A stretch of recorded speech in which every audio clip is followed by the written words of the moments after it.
And to that quiet little town in the middle of nowhere, on a bright sunny day in late autumn, came Alistair Kincaid, newly appointed bishop to All Souls Hollow in London.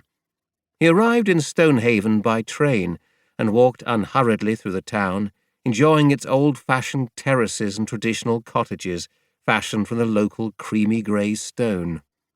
Most were adorned with attractively carved wooden shutters, or lattices covered in flowers and trailing vines. It was all very picture-postcard perfect, and would probably have felt quite pleasant and friendly if there had been anyone around.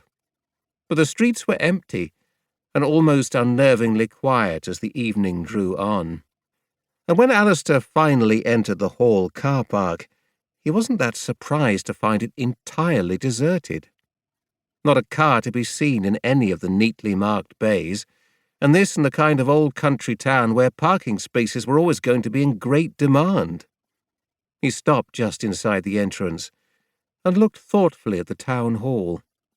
He couldn't shake off a quiet but definite feeling that something was looking back at him. The occasional vehicle passed by behind him, but none of them so much as slowed down to investigate the car park. In fact, it sounded like the cars actually speeded up as they hurried off to be somewhere else. Alistair studied the open space as it stretched away before him, and decided it felt not so much empty as abandoned. Not a solitary figure walking through it, even though the car park was situated right in the middle of town.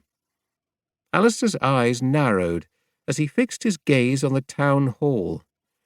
He didn't normally think of himself as superstitious, but something about the entirely ordinary building was raising all the hackles on the back of his neck, like a cold caress from an unknown hand.